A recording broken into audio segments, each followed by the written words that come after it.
Hey guys, good morning. I'm going to be assembling the self-watering raised planter by CedarCraft. Have the product right here. We're going to get started. This product is available at Costco right now. We got it for $149. If we like it, I think that it's worth the money and the investment. We'll let you know. Of course, you know how it is. We got to wait.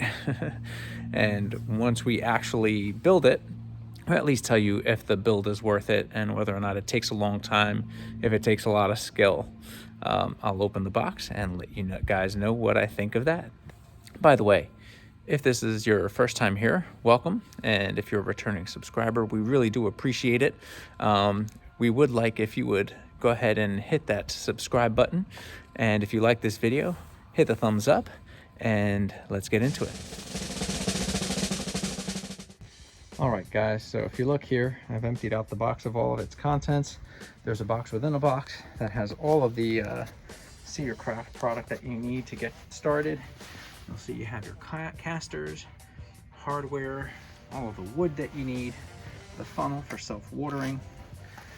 We'll see how that works. And of course you have your fixers and your legs, the self-watering compartment. This is what keeps the water down at the bottom, and it's self-wicking.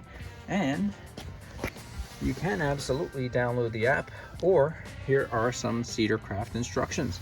Old school, which is okay. I'm all right with that. I actually kind of like that better. It's like I said, how do you know everybody has a phone? How do you know they want to download the app? So it's very important to make sure that you have everything.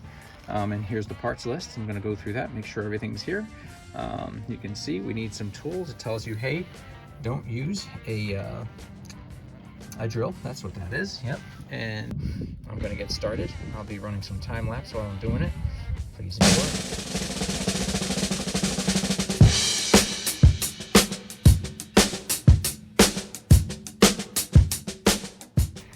Okay, so if you look here, flush to the side, flush to the top. That's exactly what you want. Now, if you look here, it's a little hard to sell probably, but this painted side is not the nice side. I'm going to show you what the nice side looks like now.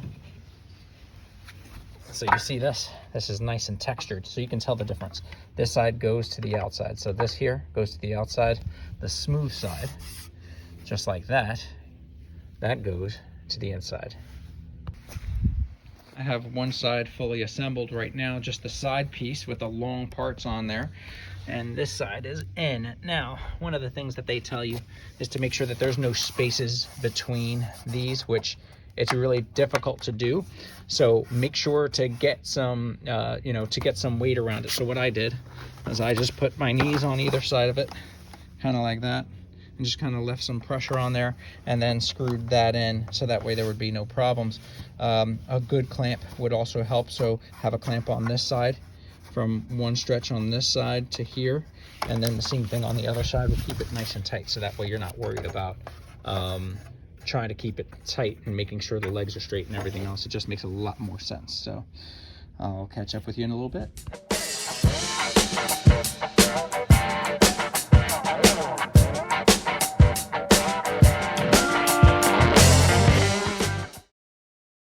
Again, we're having some trouble. If you look, all right, so that is nice and tight there. We go down, down, down, down, down, and uh-oh. So what are we gonna do? We're gonna see if we can find a better way to secure this and make sure that it's nice and tight. We don't want this to be all warped like that. It might be just as simple as flipping the board or switching out the board for another. We'll take a look and see if we can figure it out. So hey guys, I just got done talking with the boss and she's saying that this is acceptable. We'll see if we can lay some landscape fabric at the bottom of it and see if that helps with the issue of this piece being a little bit warped. I found a medium space where it's not so warped to one side, it's warped just in the middle. I'm going to try to make it really super tight so that way I can get this working and not have any problems. I'm going to resecure the top. If you saw what I was doing, I was just flipping around the wood so that way I could try to find the best possible advantage to try to remove this warp, and this seems to be it. All right, stay tuned.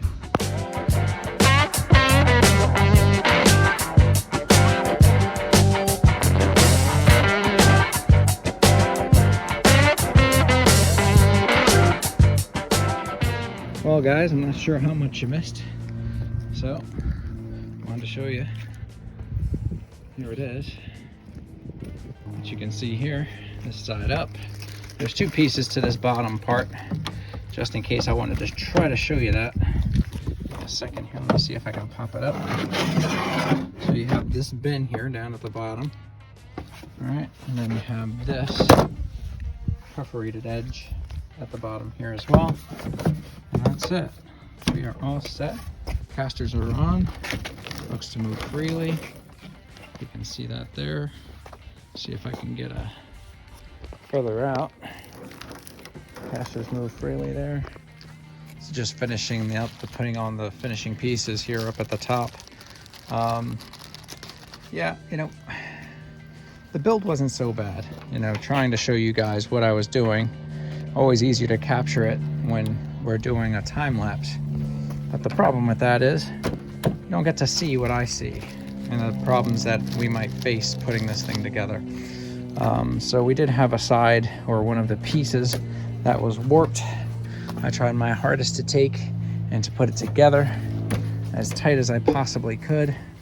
So you might not be able to see it here, but you see down right there, there's a space in there. So it always makes me nervous to have a space like that. I'm not sure how much dirt this thing is supposed to keep in, but I might have to reinforce it because I'm going to show you at the sides here. You can see that there's a huge space. Can you see that? Can you see daylight? Maybe you can, maybe you can't. There it is. You see that? That's daylight, guys. So there's no other pieces. This is it. This is the end of this.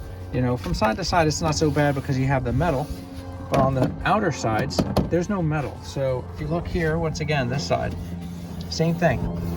So I'm going to take a look and see if in the instructions it recommends putting something down at the bottom to keep that in. I might have to actually reinforce with a piece of wood, you know, maybe just some pine. I've got.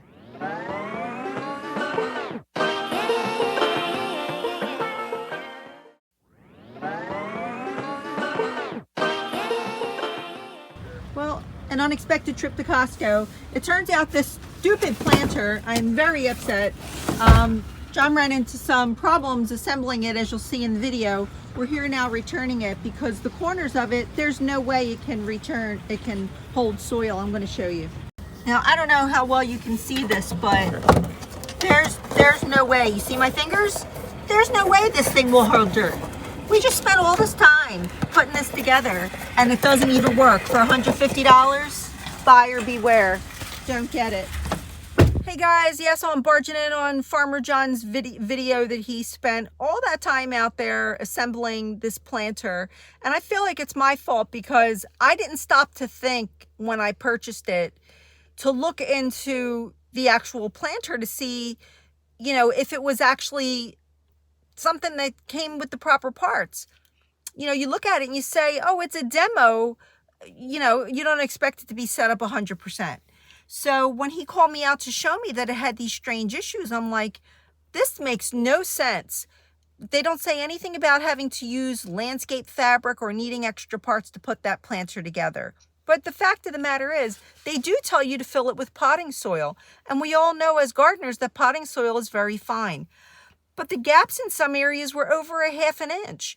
It's just not going to retain the soil. So what they did with that thing made absolutely no sense. Thank goodness that Costco, they don't even ask questions. We didn't even take it apart. We just took it right back to the store. It was the time that was wasted, the gas that we had to spend to go take it back. And, you know, they just gave us our money back. But, you know, now I got to come up with another alternative for a raised bed. But the lesson that I learned from it is that when you buy a raised bed planter, that you really want to see if the inside components actually fit snugly. So that one in particular offered a self-watering option, and it just didn't butt up to the corners of the planter. So it's another buyer beware for the Costco raised planter, and you'll be able to see that information in the beginning of the video as far as what the product was. But that's it, guys. Buyer beware. Big X, don't buy it. So thanks for your time again. We'll see you in the next video. to be educated, but I'm so frustrated. Hello to my